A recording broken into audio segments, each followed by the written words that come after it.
I've been teaching for 22 years, but I've been learning my whole life. And that's why I have a company called Edu Learn Grow. I'm a sports nutritionist. I'm an avid traveler, and I'm an active rotator. I'm also the territory head for the Early Childhood Association Mumbai. I'm founder Edu Learn Grow and co-founder the ABCD Show. Hi, I'm Bela Kotwani, also known as Big B. Big for the size of my heart and B for Bela. A fun-loving person with a great sense of humor and a passionate pickleball player.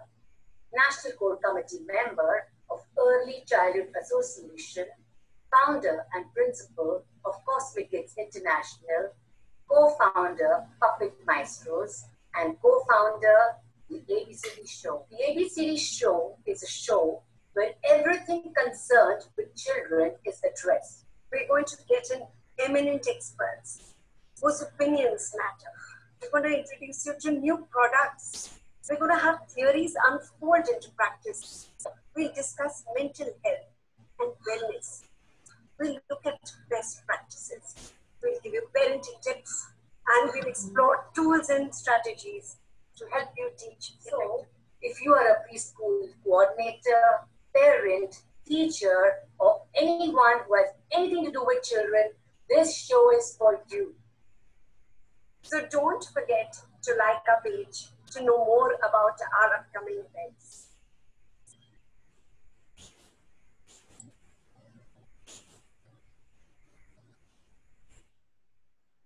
So hello everyone and welcome to the ABCD show.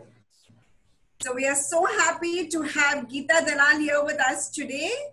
And Geeta is going to be talking about performing and visual arts in the preschool curriculum. Geeta, for the people who don't know you, I'm going to introduce you, but we are really, really excited. Thank you. So am I. Yes. So what I'm going to be telling you about Geeta is just a tiny little bit because there is so much to say, but let me just tell you the important bits. So Geeta is a psychologist. She's a special educator and she's a dyslexia therapist. And she's changed the lives of innumerable children and their families. So all her years of hard work are just about touching people's lives and changing them. Her list of academic achievements is really long, very impressive. She's got a master's in clinical and industrial psychology. She's a B.Ed in special education. She's a certified art therapist. And she's a dyslexia therapist. She's an ITAR therapist, a drum circle facilitator, and a brain gym instructor and consultant. Why, that's a long list. Even if I have to read it out, it's a really long list. What is truly remarkable is her patience and enthusiasm to constantly engage with students, guide teachers, counsel parents, and she's never slacking in her pursuit of knowledge. I know this because I met Geeta 12 years back, or maybe 12, 13 years back. We did a course together in cognitive behavior therapy. And we know each other since then. And our common bond has been this love for learning. And I have seen that Geeta has persistently followed that. She's constantly doing something new, constantly learning, constantly giving back. So it's wonderful, Geeta. This is really nice. So right now she's working as HOD Learner Support at the Learner Support Center at JVCN International School in Borivali. And we're just waiting to hear you. Welcome, Geeta, to the ABCD show from me as well. Lovely to have you here. Thank you so much, Amrita. It's a pleasure coming to your show. And thank you very much, Bela. And thank you, participants, for showing this interest. And I see 100 people there, and it's really wonderful. There's so many people interested in a common cause, working towards the betterment of children. So you and I have the same aim, and it's always nice when we have something in common to just go ahead. So even though we can't see you face to face, it still is lovely to have you here. Thank you for being here. Okay, I'm going to start this with a big bang, okay? I love that. Yes. Okay. I'll start the share screen. Can you tell me if it is visible? You're good with this? Yes, we can Yes. see. Perfect. So our topic for the day is performance in visual arts in preschool. This is very, very important because that is the base of education. These are little learners who nowadays start entering a school platform anything above 1.5 years. And 3 years is nursery, 4 years, 5 years, till senior KG. So basically what we are talking about is the absolutely early childhood education. And even though everybody enters school with that tagline, school with one aim for academics, everybody wants to progress in academics. But here, our topic is a little different because we are trying to say that, okay, boss, academics is important, but yes, there is something much more than academics, which is absolutely necessary for this age. So this is it and the importance of it. And I'm just going to give you a few ideas which you can implement, which members of my family are into, and we encourage at the school where I work. So, okay, what exactly is art? Can I have, I'll stop share for a minute. I will give you 1 minute if participants can just put down in the chat box, what according to you is art? Whatever you think, one word, one phrase, whatever.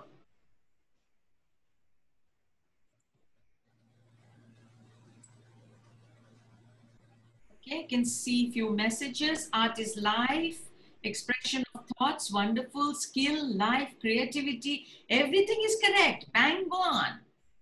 Expression, music, loads of acts which are performing. Dance, creative imagination, peaceful. Amrita and Bela, that's a tough job you've given me. Everybody here knows everything. I seriously hope you are not going to be bored what I still am going to tell you. Thank you for your responses, participants. It's absolutely wonderful. Each one of you is correct because that exactly is what art which you have in your mind. And now, the word art, there is no one particular definition that anybody goes by it. But when you speak of art, in people's mind, it is associated with an artistic viewpoint of an art piece, which is hanging in a gallery or a museum. Or you go and buy something which you hang in your hall to decorate your hall, your drawing room, your bedroom. Whether it is a painting from the modern times or it is a sculpture, a marble statue or a clay piece, whether it is old from the Renaissance time, whether it's a painting on the Sistine Chapel, anything, that is what people think is art.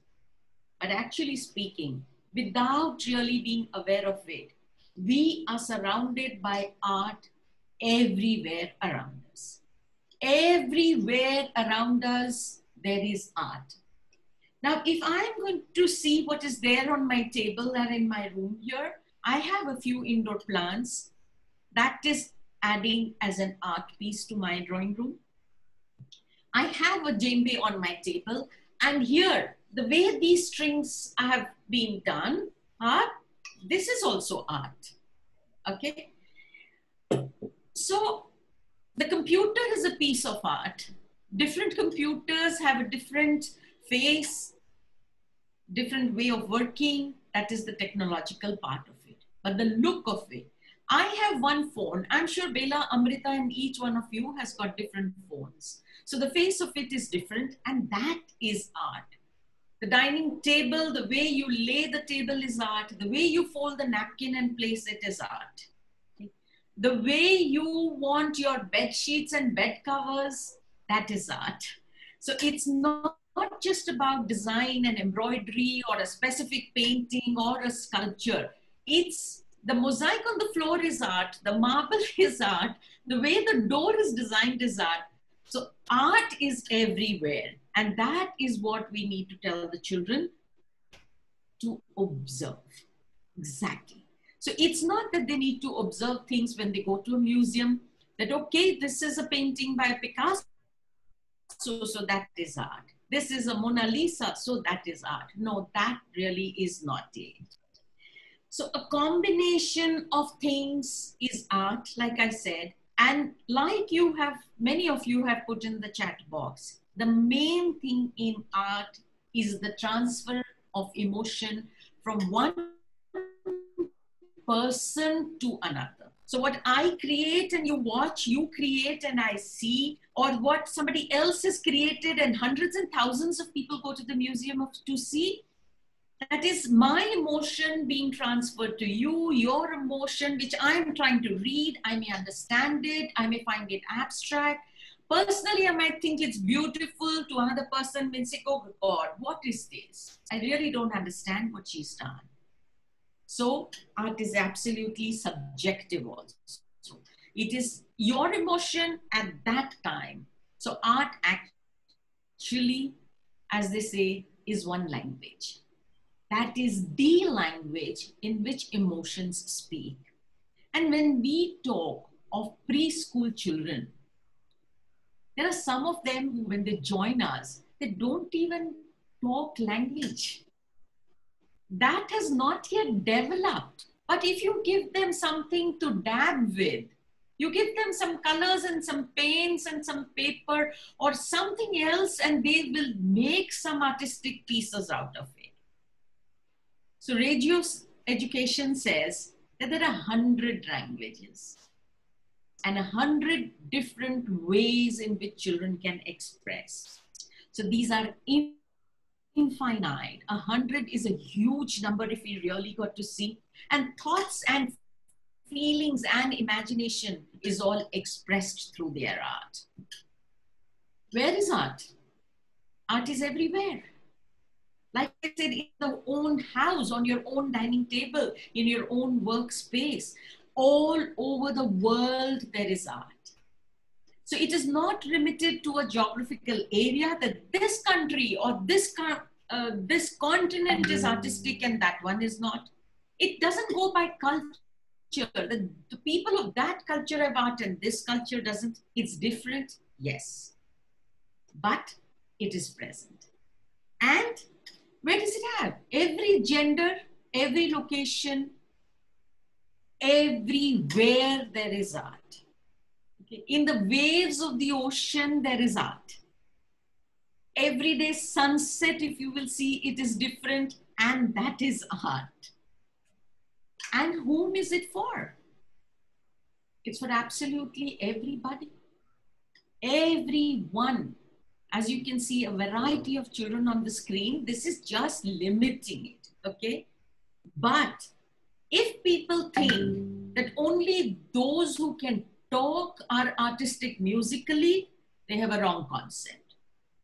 If there are people who think that if I do not have my hands and my legs, I cannot be artistic, that is also a fixed mindset. It is not a growth mindset.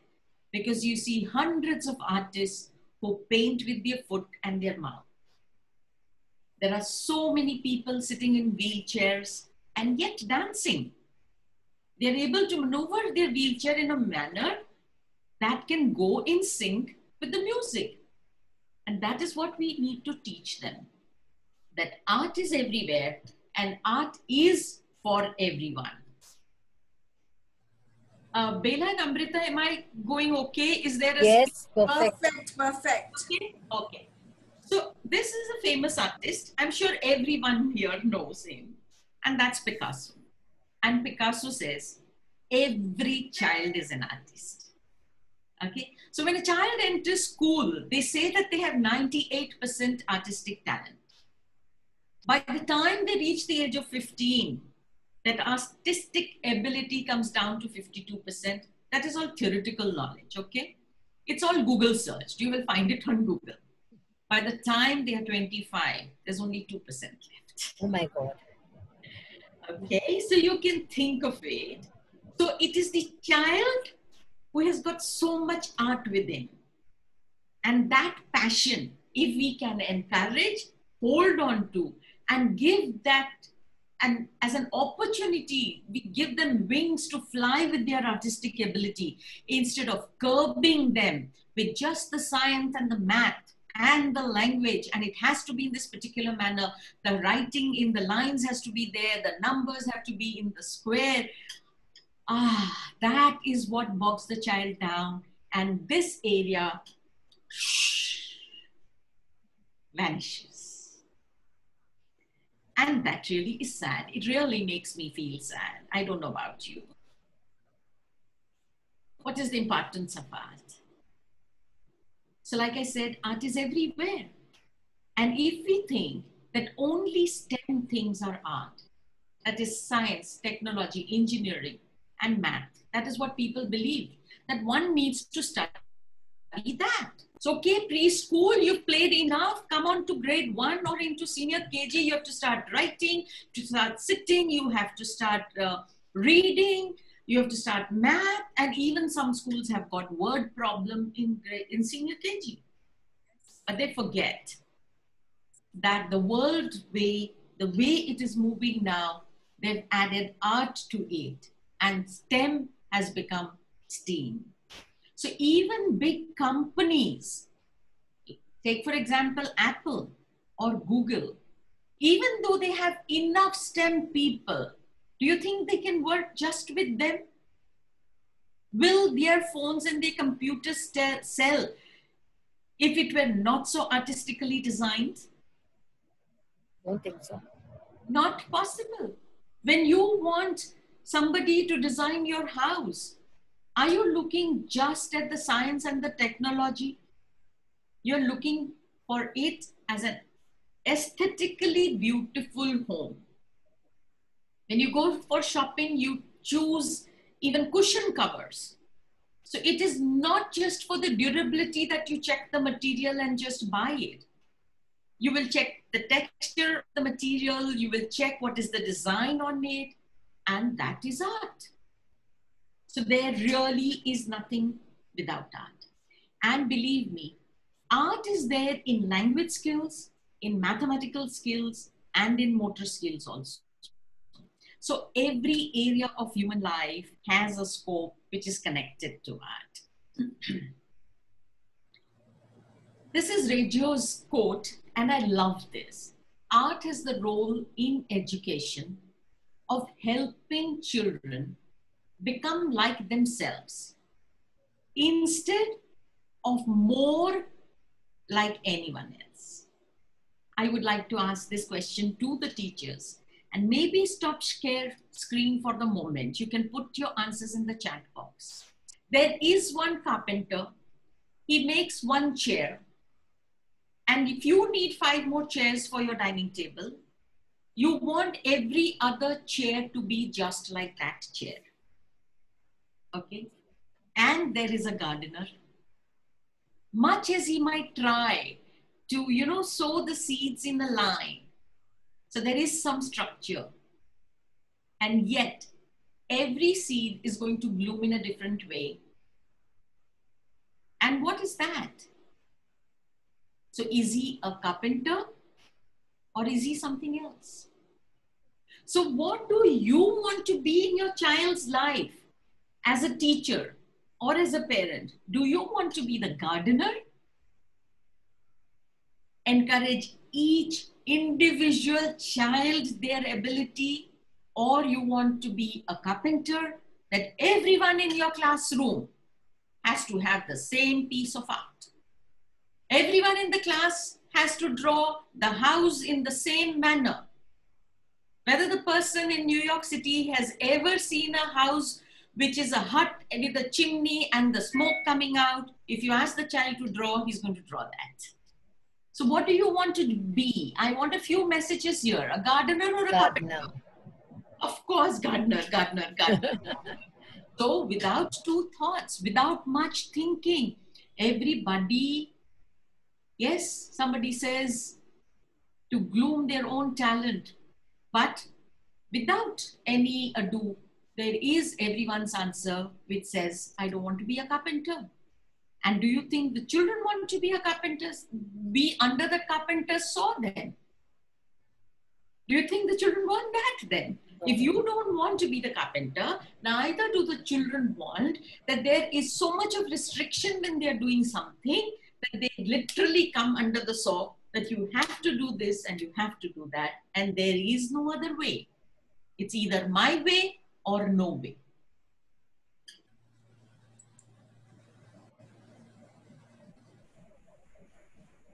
So the children that we are talking about, the preschool children, when they start developing, any human brain, when they start developing, human brain is a very passionate subject to me. The right brain develops first, always. And I'm sure each one of you know that we have got two hemispheres, the right and the left. The right brain starts working first. And this is what the right brain is. There is imagination, there is music, and there is exposure to music. There is an exposure to imagination. There is art. There is emotion. You cuddle the baby, you hug the baby. You play these kind of things, okay? Baby, hello, how are you? Choo, choo, choo, choo, choo, choo, choo. In each of these, there was a different tune, okay? So we deliver it. We show them vibrant colors. Okay, look at this. What is Mama wearing? Mama's wearing a red top. What is Bela auntie wearing? What is that? See, this is this and that is that. And what do we do with them? We just be creative. We just have fun. And we give them the freedom to grow and be are free with themselves. And it's later on that the left brain develops. And the left brain actually starts developing between the age of 6 and 7. Till then is the preoperative stage, as Jean Piaget says. And after that, it's the logical brain, the analytical brain, the verbal brain, where sentences, child speaks in full, complete sentences. You know, they have an analytical ability, a sequential, everything is linear, that 1 to 10 or 1 to 100 is there and 100 to 1 is also there. But in this stage, in the right side, when you are talking, I'm sorry about that, okay? When you're talking about the other part, the child will say 1, 2, 5, 10. And we are also happy because the child is saying numbers, okay? But we keep teaching, yes, because we want the child to move from the right brain to the left brain. So the right brain, which is developing for many, many years, is this part. And the moment, it doesn't have to be that when the left brain starts developing, we stop the growth of the right brain. It doesn't have to be. We can have both the hemispheres bloom together. Okay? Naturally, it is the left brain which takes time. So the tantrums which can be thrown by a little kid, you do not find those tantrums in the slightly older ones. Why? Because they can think logically. They can think analytically. You can also give an analytic argument to them, but the little ones will not buy your argument. And it is the right brain which connects us to our being. And that is why in Waldorf they say that it's human being. Okay? Left brain wants to do everything. But we never say human doing. We always talk of human being. So being is our essence. So one should never stop the growth of the right brain. Continue to encourage it. Art education is divided into two main branches, as Amrita and Bela have already put it into the title, performing art and visual art. So these are the two main forms of art which are encouraged everywhere. Under each one, we will talk about a few which works very well with the pre-primary children. I want to tell you that when we talk of logic and the left brain, the logic will take you from A to B. You have to find the path. This is it, this is it. Whether you go linear or you go this way, you go this way or you go this way, you're still reaching there. But if you're just going to be in that imaginative mode, that imagination, science says, can just about take you anywhere. So even if you don't see anything in the art piece of the child will ask you, can't you see I made a lollipop? You can't see my lollipop? And that really is sad. Because that is the imagination. And that imagination can take a child anywhere.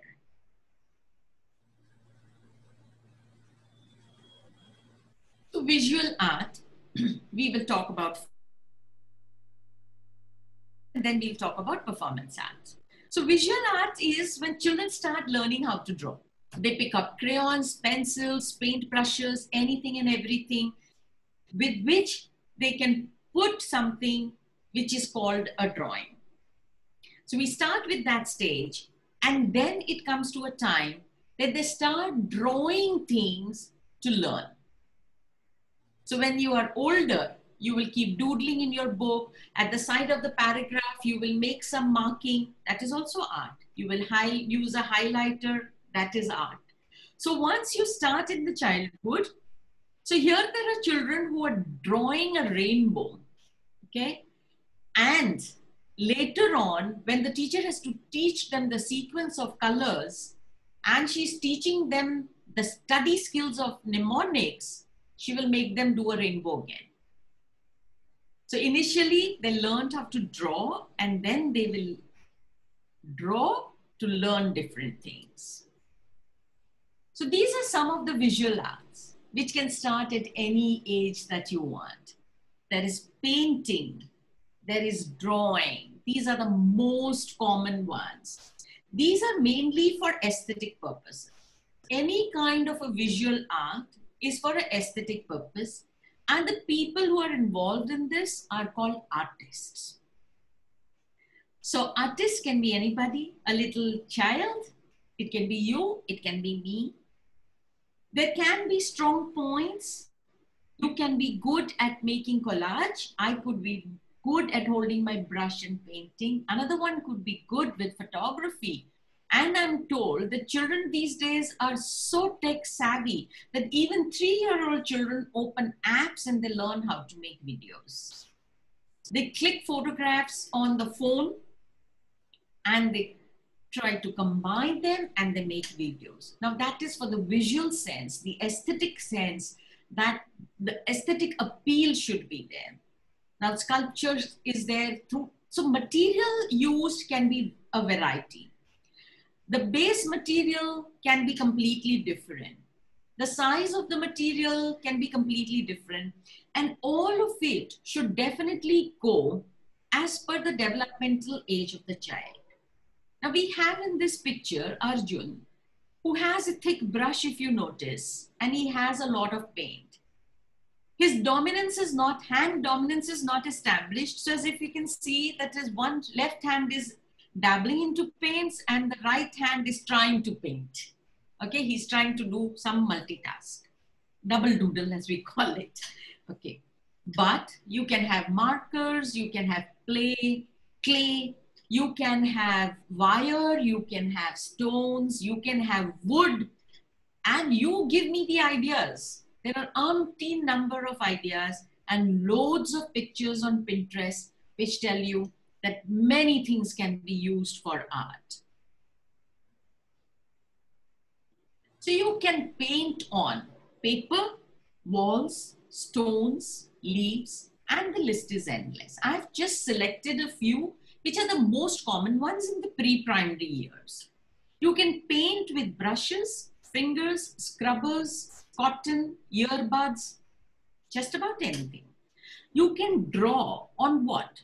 On paper, on chalkboard, whiteboard, on the street, on the sidewalk, on the marble, anywhere. With what do you draw? Crayons, markers, pencils, chalk. So if you can see, there is a variety available in everything. if different combinations and permutations, if you will try, can you think of how many art classes you can plan? Just a variety. One combining today this and this, tomorrow this and this. Or you lay all the material out and have the children pick and select what they want to do today. And you will have a variety. You can have a museum in your class that day. Molding can be done with Play-Doh, clay, plasticine, putties.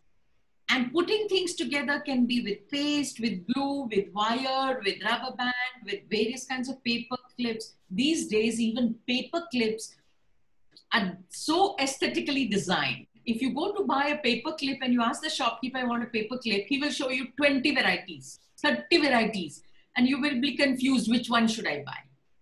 So the functionality is different, but there is artistic ability to it. There is an aesthetic sense to it. For cutting, you can use a saw also, but I have just put a scissors because in the pre-primary years, we encourage cutting either by hand or by a child-friendly scissors. And in the end, one must always teach the children to wind up by cleaning with soap and mops and sponges and brooms and paper towels. So they have to start and they have to finish. Now, some variety ideas I'm giving you.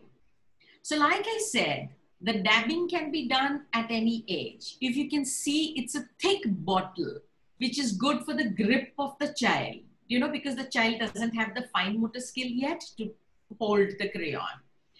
Now, below that, there is a drawing. This is done on a slate. So you have a chalkboard, it's done with a chalk. So I just spoke about it. I'm just showing you some samples. Here we have a drawing which is done on paper with a pencil. Below that, you have paper again. And what do you have? You have paints and looks like a little bit of a sketch pen stuff, which is doing the outline. So again, a variety of material that can be added. There is a center, in the center, it is just paints, okay? And it is done on paper and of course on herself. Okay, Namira likes, I mean, when she does it, she just goes total on it. So you can see her hands, both the hands and her face and everything is full of paint. And that is what gives joy. If you're going to hold the child, you have to do this, you don't have to do this, hold the brush like this, and too much of instruction, it doesn't work that way. Now, I would like to talk about these two drawings, both on paper. Both of these are what we call the products. These are both products wherein both these children, using different materials, both paper, but the other material, either a pencil or felt pen and paint, that is different, but they both have tried to create a scenery. So each one's point of view, the body dimensions, the kind of clouds, the sun, everything is different. But if we want, you see the trees here are different. Okay, they may look different from what we have in our point of view. What this child in the first picture is doing is just dabbing. So that is a process. What the child in the center is doing is a process. There is no end product aim in it. She's not told that you have to create a cloud or you have to create a house. You're just allowed to explore the material. So what can you paint on? You can paint on stones. This last picture that you can see, the center, there's a child, Akira's painting on leaves. And here, this is what in the Indian culture, we have garbas in Gujarati. These are clay pots. The children are painting on clay pots. What you're going to paint on clay pot is not told to you. So that is your creativity. And it's going to be admired in the end. Some more ideas. What do you use? You use different kind of things. Like here, this child, can you guess what this is? This yellow and green that is called sunflower. The child has created a sunflower. Can I have a few answers in the chat box to tell me with what do you think it has been created?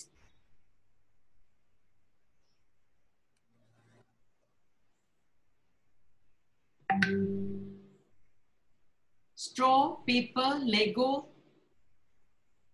So there are three answers: cupcake wrappers, water bottle, blocks. I wait for one more answer and I go back to my screen, color paper. I'm going to share the screen again. Can you see the screen, Amrita? Yes, yes. Okay, so these are the racing tracks. Okay. These are the racing tracks of the child's car and, you know, the racing that he plays. It's very innovative, I would say. Very innovative. Gives competition to Van Gogh's sunflowers. True, true.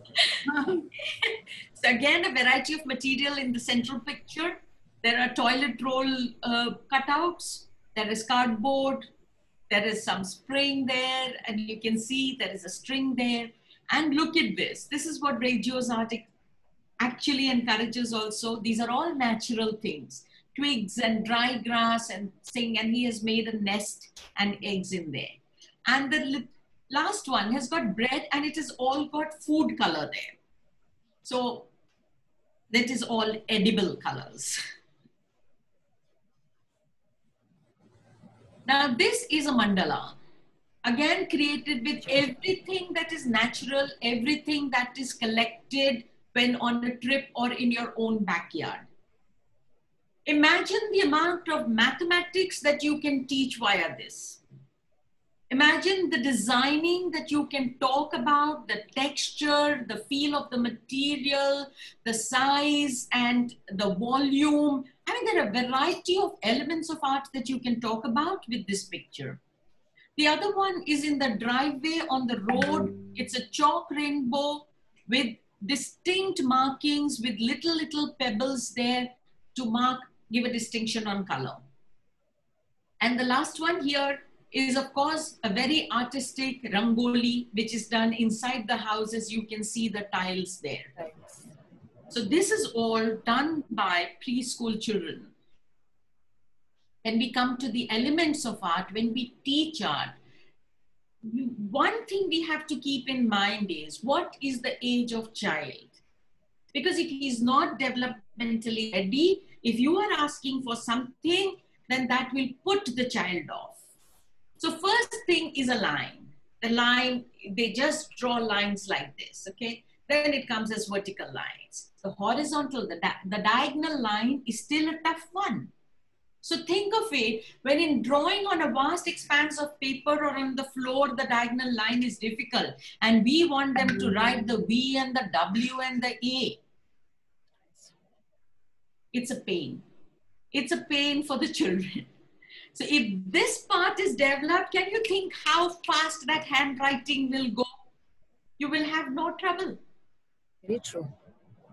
And shapes and forms, they come much later. If I'm not able to draw all these kinds of lines, how will I be able to draw a shape? How will I be able to connect a round to make an O to say that the two ends, I start from here, I go anti-clockwise and it is to come back and meet there to make it a round shape. And only if I have done the vertical and the horizontal lines and the shapes, then can I move on to a variety of other elements. But we can always talk about these things. If the child is wearing a sweater one day, you can say, can you feel the texture of your sweater? Can you ask some more children to see, you know what, does it feel different from what you are wearing? Does the school uniform today feel different from the PT uniform you wore yesterday? Do the socks have a different texture from your shirt or your tie? You can talk about these things all the time. I'm so sorry. Okay, so volume, perspective, that this tree is close by, that tree is far, all these things, that this is the driveway, so there is a gate there, this is a house. So how to come about it, all this is stages of development. So it's like you can't expect your child to make a spiral unless he's been able to make a wavy line. So don't force anything. Do not be the carpenter in their lives. Coming to performance arts. Again, a wide variety. But what is a performance? A performance is a performance. I can bow. Hello. Good morning, parents and teachers. I'm going to give you a speech. I need an audience for that. So even if it is a show and tell, a storytelling that you are doing, or the child is doing in the class, the child needs an audience. So a performance arts always requires an audience. And the people who do this, they're artistic, yes, but they are called performers. Okay? Again, a wide variety. Give an exposure, unlimited exposure. So if you tell them umpteen number of stories, then only can you ask them to use a puppet and think of a creative way to create a story. But if they've not heard enough number of stories, how are they going to give you stories? It's not possible. So first it's like, for first few times, just feed in data like you feed into the computer. Keep feeding onto the computer, isn't it? We keep typing all the time. We keep typing all the time. And it's only then we go to take a printout. Okay? So first stage is give them, show them the dance moves, show them creativity, let there be music, let there be a freedom to just dance, groove, shake your hands, which way. But the moment you tell them shake just this way, if this wrist movement is not ready here, am I going to be able to get it?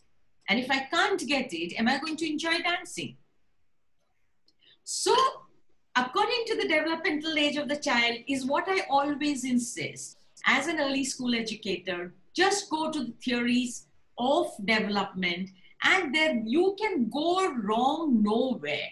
See, in art, there is absolutely nothing that is right or there is wrong. Everything is just right and more right and more right. And the day it is not right, it is a learning experience. We're going to learn from it. All of this requires body movements, actions, eyes, expressions, gestures, voice modulation. Hello, everyone. Hello, said the wolf. I'm so scared. What am I doing? It's just the voice and the expression. And if there is mine, can all of you laugh? I can just see Amrita and Bela here. Amrita and Bela, can I request you to laugh, please? Hearty laugh. Wonderful. Now, can you laugh without sound, please? Laugh. No sound. No sound. I can smile. Okay, that way. So do you see what it does to the child? So voice is not used here. And that's a mime. You can ask them to have a pretend play. You can be the doctor, but you're not going to speak anything.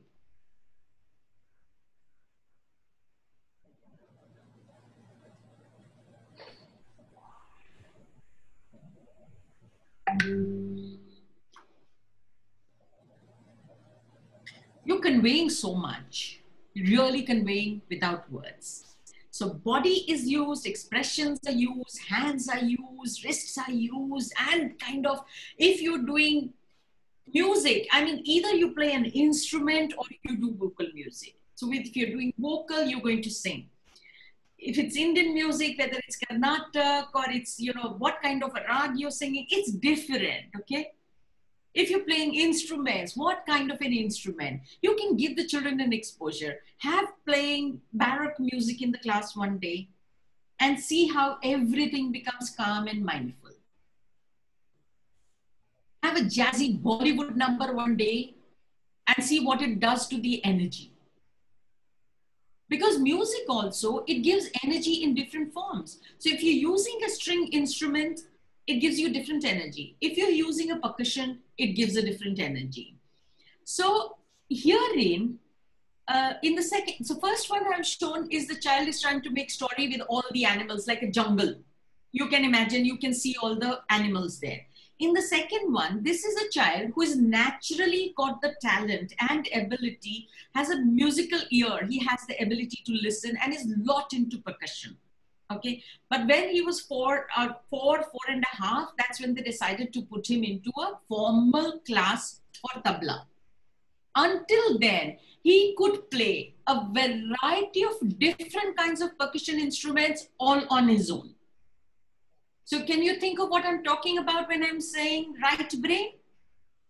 And now that he's slightly older, systematic linear pattern of learning. This is the tal. So that goes systematic. So then ultimately all the artists and all the performers, they have to combine these two brains together, have an aesthetic sense and a technical knowledge, combine it, and they are the star performers. So public speaking, recitation, the storytelling, these develop the linguistic abilities, whether whichever language you are doing it, they do that. Theater arts also, there is dialogue.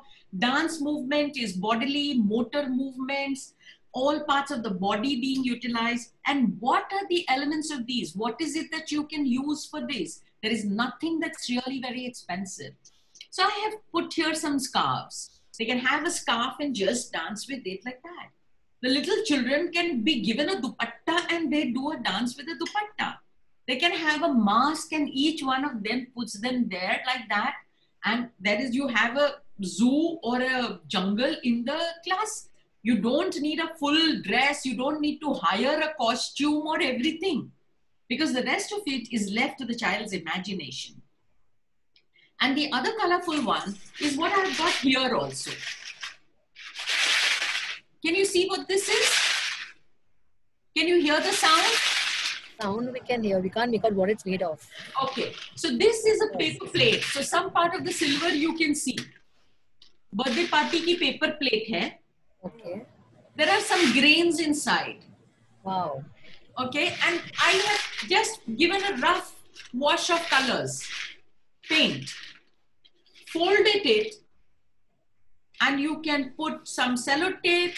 Here the teacher has done the taping and then the teacher or the parent has helped them to put some gungrus there. Nice. Some bells there. But here I have not done the bells. But if I'm doing this, it's quite loud and clear as well. absolutely. So these are handmade stuff. Can you see this? Very pretty. So this is made in a box of Pringles. Wow. Now, if I want the child to clap to this, Amrita and Bela, I would like you to clap to the way I am going.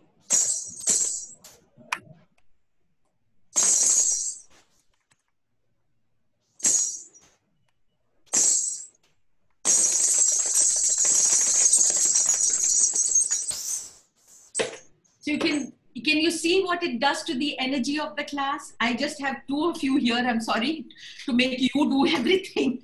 No, it's perfectly fine. They're enjoying We are it. enjoying it. You can have a variety of props. You can have different costumes, of course. People stitch costumes. People hire costumes. People get costumes stitched and made.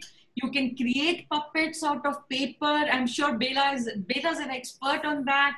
Out of a paper bag also you can make a puppet, or you can have soft toy puppets like that. You can make your own musical instruments like I just showed you two of them which have been made by me. You can just give them one cape or a dupatta and see the way the imagination runs. The girls will think they are queens. The men will think that they are Superman and Spider-Man, or maybe a king and a prince. Okay? And pretend playthings can happen through that. Anything you can have, and you can play a pretend game with that. You can have streamers, you can have pom-poms. All in the cricket games, you can see those girls dancing with those pom-poms.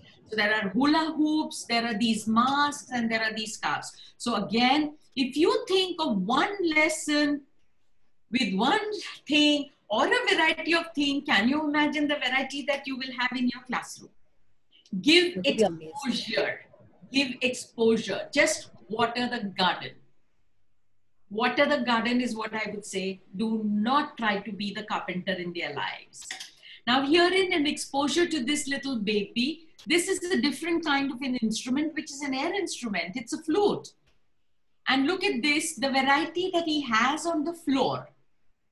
There are shakers, there's a xylophone, there are the bells, and there is a wooden thing, and there are castanets. And this is what the child I'm talking about. So one by one, he started collecting the drums everywhere. This is the layout that he was doing before he actually went into formal stuff. Wow. And herein, these are, like I said, the kids in my house, and this is my hall. So they have an exposure to these kind of things. I'm just telling you, you know, when you did that and you made us repeat, yes, just thinking of the linkages that it could have to subjects. You know, when we're looking at math and trying to understand, when we're looking at one beat, we're looking at two beats, we're looking at infinite beats, we're looking at rhyme, rhythm, tempo, we're looking at patterns. Can you see they're all directly linked to maths over there? Even phonics. Syllable division. Yes. Syllable division can go so well if they practice. Clapping with it. Yes, very nice. So the linkages to the academics can be done via this route. And in an enjoyable manner. Yes. Right. Okay. So what does art do? Why is it necessary? Because it helps you to understand different cultures.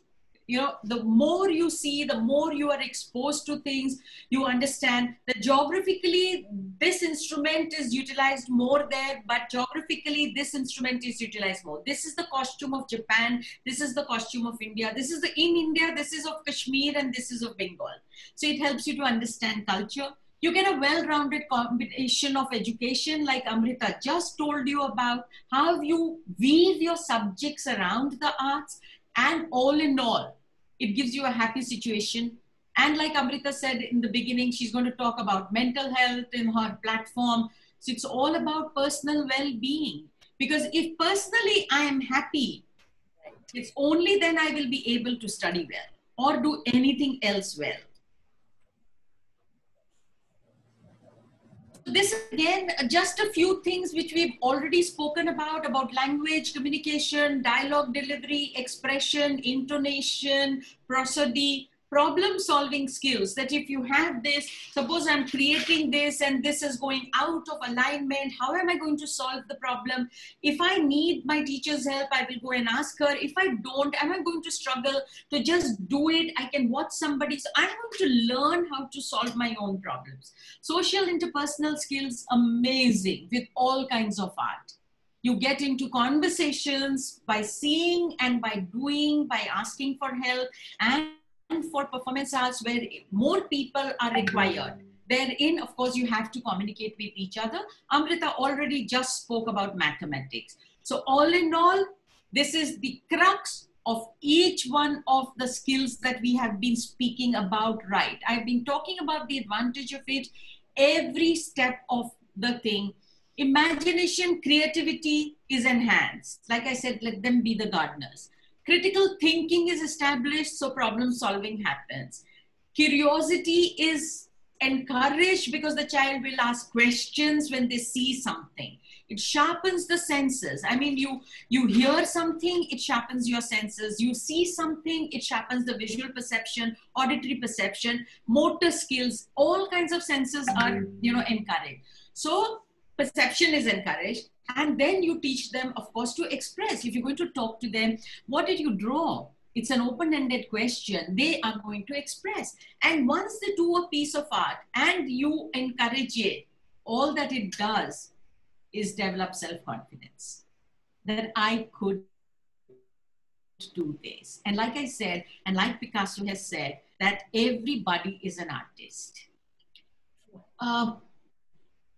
Amrita, how are you with time now? How many minutes do we have? How long more will this take? About 10, 12 minutes Or should I You just can cut it continue. short and end it? I think we'll continue. I think everyone's enjoying. Yeah.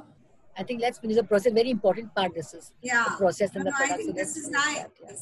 And we Okay. have people raising their hand also. I guess they've got been so enjoying it.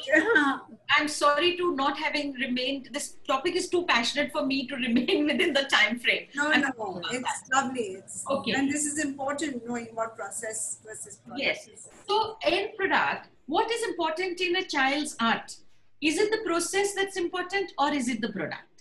So like I showed you when I showed you the pictures, I spoke about both the things. One is complete freedom where the child enjoys the process, okay?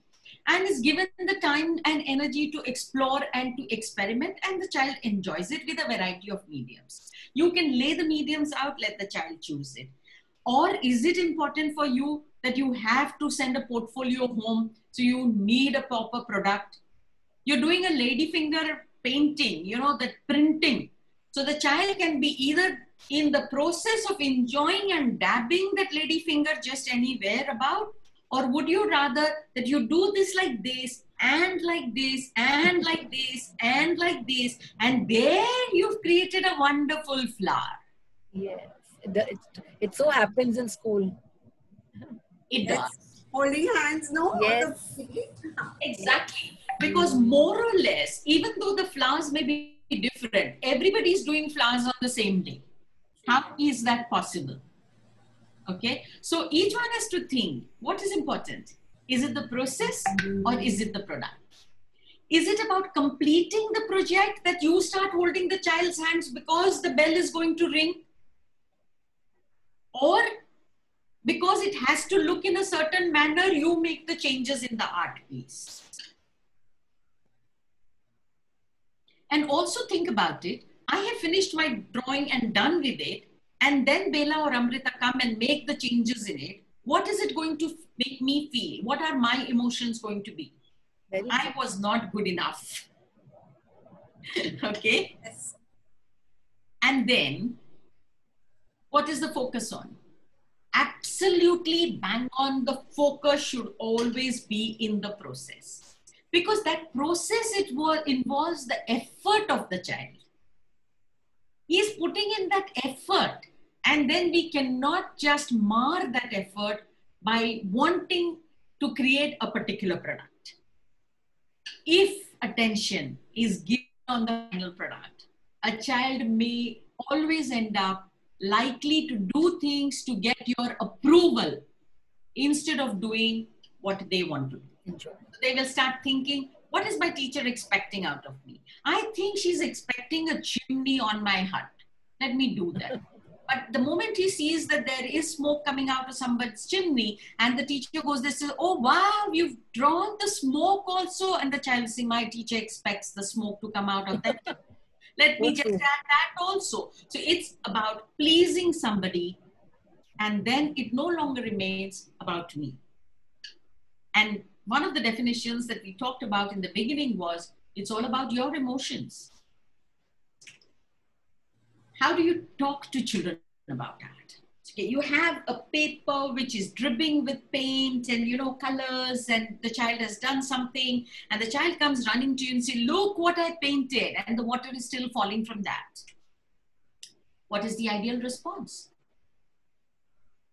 I don't know. I'm not going to ask in the chat box just now, much as I would love this to be interactive because we are running out of time. I will just tell you the variety of responses that can come around. And there is a theory to this. So there is a complementary approach. He says, that's a beautiful picture. What does it do there? It ends the conversation. Right. Finished. It's beautiful, yes, finished. It can be a judgmental approach. That's great work. So you're being judgmental. Are you also going to be judgmental in saying this is not good work? Or are you going to be judgmental all the time to be saying that's great work? Valuing approach. Values for me. Okay. So I like this a lot. I love it. What does it do to the child? Questioning approach. what is this? Like I told you earlier, the child will say, can't you see my lollipop? And you are asking, what is this? Where is the lollipop? Or you can have a probing approach where you will ask questions which are more subtle, which are not so very harsh, and you will say, this looks like, come on, you tell me, what is it? What is it? What is it that I'm thinking in my mind? And the child will give you the answer. Do you understand what I'm trying to say? Yes, yes. It's a different approach then. And of course, there is this correcting approach. Really? Is this a tiger? Next time you make a tiger, please have stripes on it. Yes. Oh, you have stripes on your tiger. But you know, a tiger has thick stripes. So next time you make a tiger, make thick stripes. Okay, a giraffe has got big circles. That animal has got small circles. Next time, let your cat's eyes be together. एक line में दोनों eyes होनी चाहिए. Not one on top and one bottom. So these are the different approaches. These are the responses that teachers give and teachers can have. Now, my plan was to ask you what is the ideal approach, and I wanted it in the chat box. I think I was wishing for a lot. Okay. The most effective approach is a reflective approach, where immediately after the artwork is done and while the artwork is being done, you have a conversation with the child. Don't wait, I will see this later. So when the child has come running to you with that painting, don't say, I'm doing so much work, I'm going to see this later. Can you hang it on the fridge with the magnet? I will definitely see it later. Don't do that, please. Quick dialogue is possible. Focus on the abstract qualities, the shape and the form, and talk about it. Wow, you have a wonderful line there. That's nice. I personally like the red and yellow you have used. Which color was this? How did you get this combination? You know, these are probing, reflective, and there is a dialogue going on. Because there is the moment you say, this is nice, it's over. It's a nice day. It's a beautiful day. And every day is a nice day, believe me. So there has to be more than that. Speak to the children about their art. Total teachers' kind of responsibility is empower, extend, enable, and engage. So empower children with the autonomy to explore. Give them that freedom. Extend that help, extend that opportunity, stretch it towards new exploration, new knowledge, and extend your help only when you are asked for it. So don't pick their hand up to start doing it. Yes, they ask you for it. Can you please help me with this? Of course I can help you. You want me to do on my paper and you want to do on your paper, or shall both of us do it on your paper?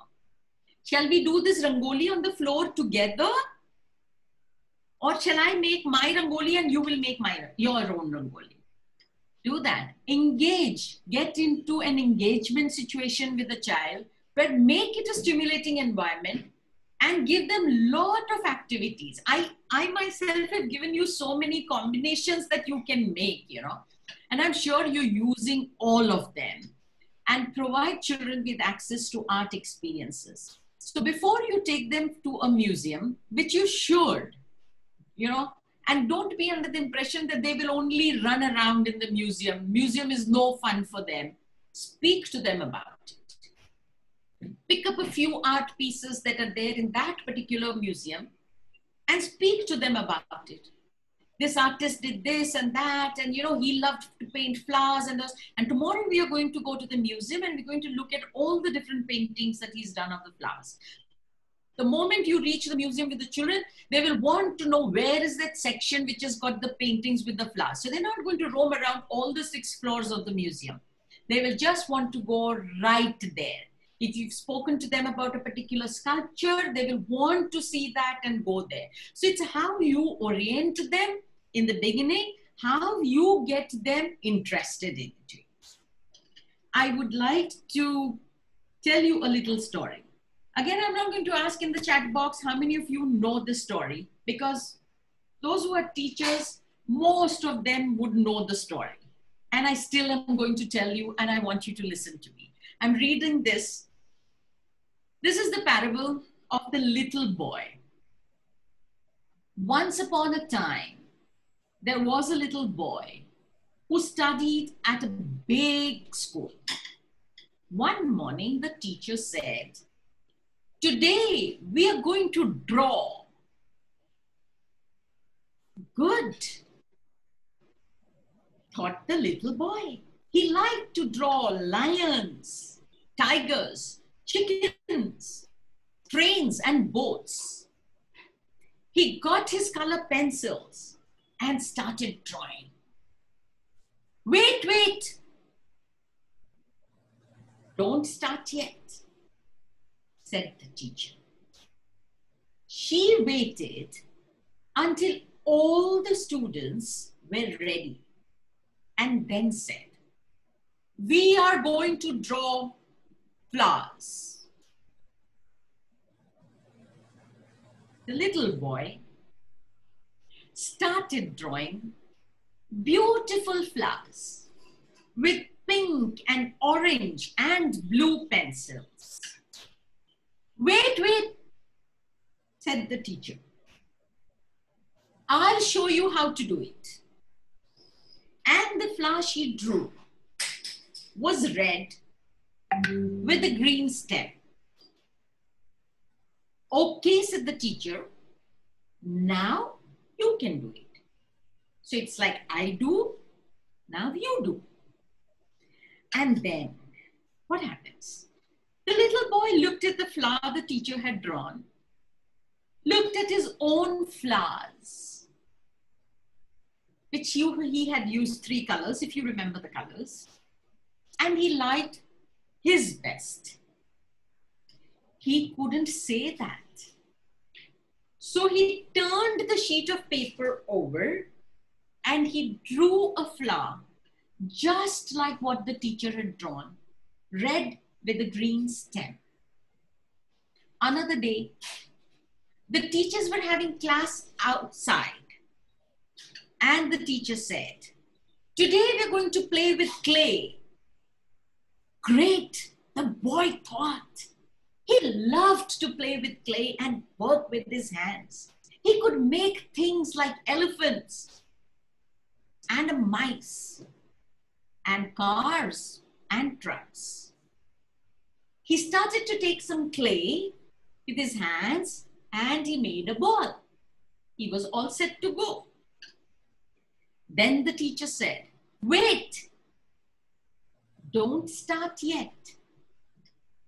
She waited until all the students were ready. And now we are going to make a plate. Good, thought the little boy. He liked to make plates of different sizes and shapes. The teacher said, "Wait, I'll show you how to do it." It was a soup plate. And now you can start. The little boy looked at that teacher's plate and he thought to himself, "I like my own plates best." He couldn't say that to the teacher. So he got his own plate into a big ball again. He squashed it up. He made a big ball again and he made a soup plate, just like the teacher had made. And since early in his life, he learned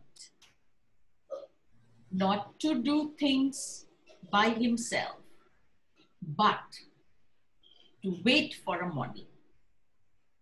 And then the little boy went to another school. This one was even bigger than the other school. One day the new teacher said, "Today we are going to draw." Good, thought the boy. He waited to see what the teacher would draw. He waited and waited and waited and waited. The teacher didn't draw anything. She only walked around the room, watching what the children were doing and talking to them.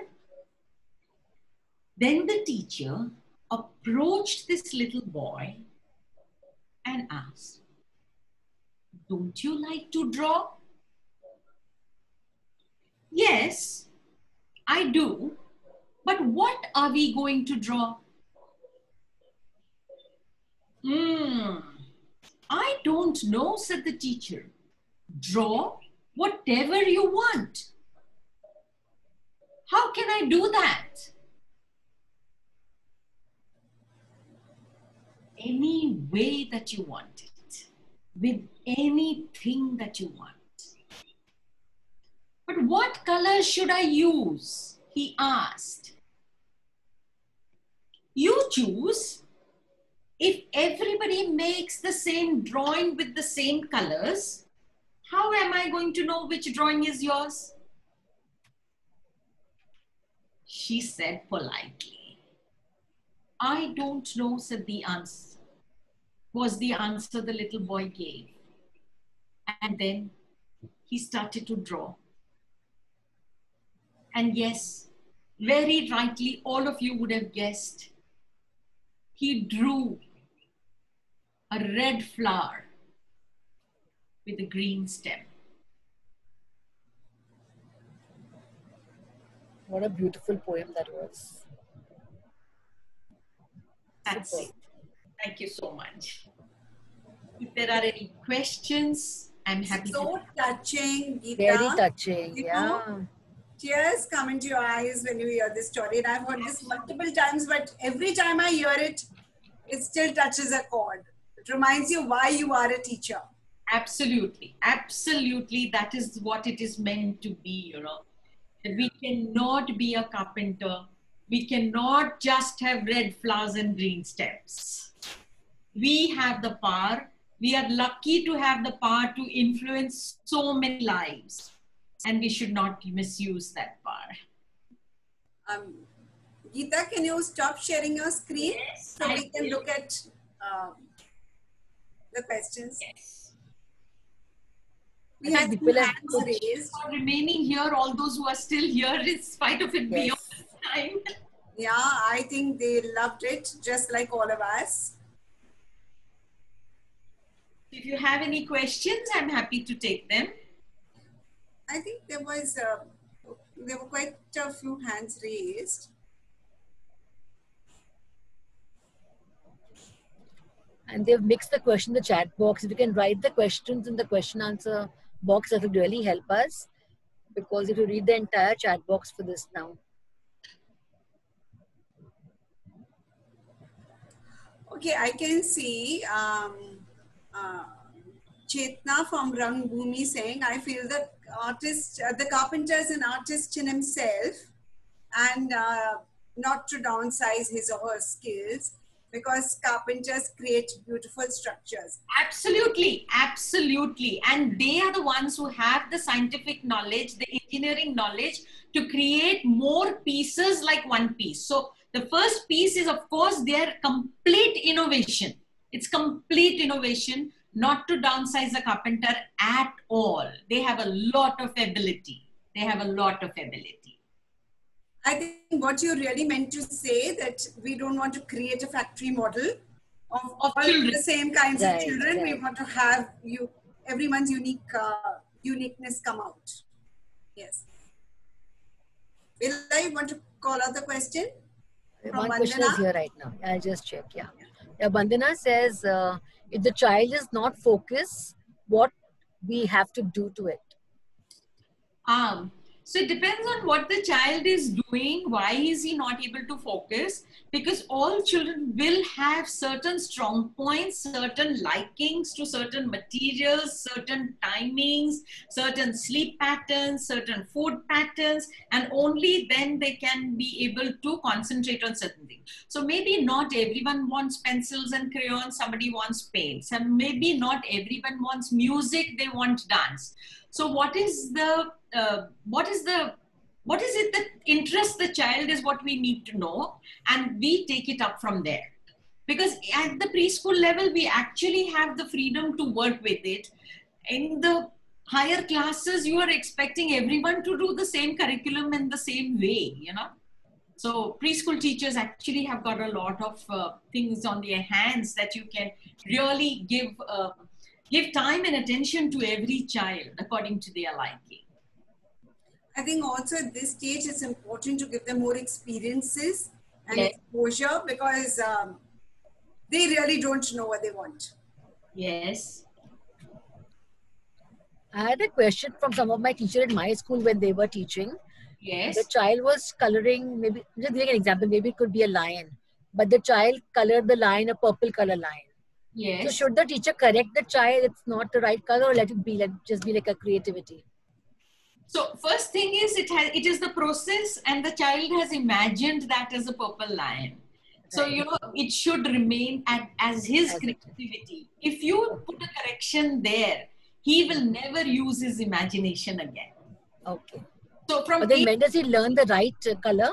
So as you give more exposure to different things. So a lion you see in a cage, or you see it in a zoo, or in a jungle, in storybooks. So as you give more and more exposure to the child, automatically the child will start observing. You know, that intuitive skills will start getting into the left brain, linear thinking also, that this is like this. Okay. Thank you so much. You're most welcome. There is one more question. Can one develop the artistic side, right brain, at the age of 70? You know, absolutely. I went to this place, the Run of Kutch, and they have this museum over there, of embroidery museum. I think it's one of a kind and one of the best in India. And they had all these people from the villages who had done all this, and they also had people who were doing art. And there were people who had started only at 60, 70 and put in such beautiful artworks. So it's never too late. You're only 70 years young. Brain is plastic. Belief in the theory of neuroplasticity. And Dr. Norman Doidge says, brain can be molded the way you want to it. The neural pathways can be changed at any age. It just is a matter of what consistency will be required at what age. That is it. But the brain is moldable, it is plastic, and it can be changed at any time. So please go ahead and develop all the hobbies that you've been thinking about and not been able to do till now. You can just go for them. Any more questions? I can't see any more questions. I think we should call it a day. No, I think there are no more questions. No more questions. The whole thing was so comprehensive that you didn't need so many questions. Right. So Geeta Dalal, I would like to personally thank you for being on our ABCD show and sharing so much of the art, different variety of art forms that exist, and sharing your knowledge with all of us. And of course, especially water the garden. I'm going to remember that point a lot. And not be a carpenter, like you said. And we all should really follow that. And I want to also add, I loved your poem towards the end. It was a superb poem. I loved it personally. Thank you. And I also would like to introduce our next speaker for next Wednesday. Her name is Varkha Chulani. She'll be coming on 7th October, Wednesday at 4 p.m. And Varkha Chulani is a clinical psychologist and a psychotherapist, and she works at Leelavati Hospital. And her topic is children's mental well-being. Every mind matters. So please be there, all of us, and we're really going to enjoy the session as much as we did today with Geeta Dalal. So Geeta, thank you once again.